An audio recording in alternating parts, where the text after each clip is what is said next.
बंधू अशोक खरातला 6व्या गुन्ह्यात कोर्टानं 14 दिवसांची न्यायालयीन कोठडी सुनावली आहे। दरम्यान यानंतर 7व्या गुन्ह्यात खरातचा ताबा मिळावा यासाठी कोर्टाकडे अर्ज केला असता कोर्टानं सुरुवातीला ताबा देण्यास नकार दिला।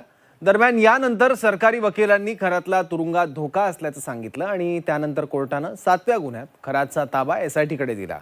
बघूयात।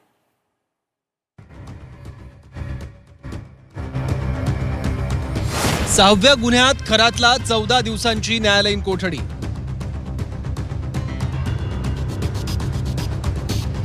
खरातला तुरुंगात धोका, सरकारी वकिलांचा युक्तिवाद।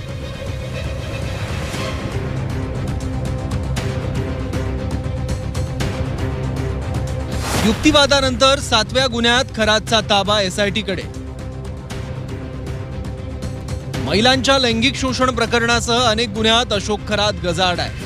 दरम्यान आज 6व्या गुन्ह्यात अशोक खरातला 14 दिवसांची न्यायालयीन कोठडी सुनावण्यात आली आहे। दरम्यान यानंतर सरकारी वकिलांनी अशोक खरातला 7व्या गुन्ह्यात वर्ग करण्याची मागणी केली, मात्र कोर्टानं ती नाकारल्यावर सरकारी वकिलांनी अशोक खरातला तुरुंगात धोका असल्याचा युक्तिवाद केला। अशोक खरातला 7व्या गुन्ह्यात एसआयटीकडे वर्ग करा असा सरकारी वकिलांनी युक्तिवाद केला। सुटीचं न्यायालय असल्यानं अशोक खरातला 7व्या गुन्ह्यात वर्ग करू शकत नाही असं म्हणत न्यायाधीशांनी खरातला वर्ग करण्यास नकार दिला। तुरुंगात अशोक खरातच्या जीविताला धोका, त्यामुळे पुढच्या गुन्ह्यात त्याला एसआयटीकडे वर्ग करा असं सरकारी वकिलांनी म्हटलं। त्यामुळेच अशोक खरातला आम्ही व्हीसीद्वारे न्यायालयासमोर हजर करतोय असंही सरकारी वकील म्हणाले।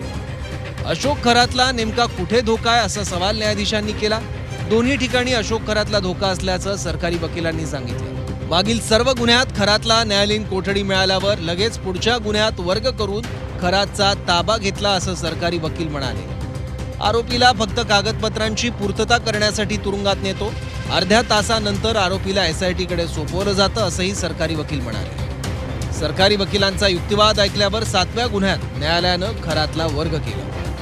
अशोक खरात जो आहे त्याला व्हिडिओ कॉन्फरन्सिंगद्वारे माननीय कोर्टामध्ये हजर करण्यात आलेलं होतं। गुन्हा रजिस्टर नंबर 81/2026 मध्ये तो पोलीस कोठडीमध्ये होता। त्या गुन्ह्याचा तपास आहे आणि इतर पण गुन्ह्यांचे तपास सुरू आहे। या गुन्ह्यामधला जो पोलीस कस्टडीचा हक्क आहे तो राखीव ठेवून आज त्याला आम्ही जो दुसरा महिला अत्याचाराचा गुन्हा आहे 85/2026 त्याच्यामध्ये वर्ग करून करण्यात आलेला आहे आणि त्याला उद्या माननीय कोर्टामध्ये पोलीस कस्टडीसाठी हजर करण्यात येईल। 6व्या गुन्ह्याचा तपास झाल्यानंतर आता 7व्या गुन्ह्याच्या तपासासाठी एसआयटी उद्या पुन्हा एकदा भोंदू खरातला न्यायालयात हजर करणार आहे। 7व्या गुन्ह्यात बंधू अशोक खरातने एका विवाहित महिलेवर लैंगिक अत्याचार केल्याप्रकरणी गुन्हा दाखल करण्यात आलाय।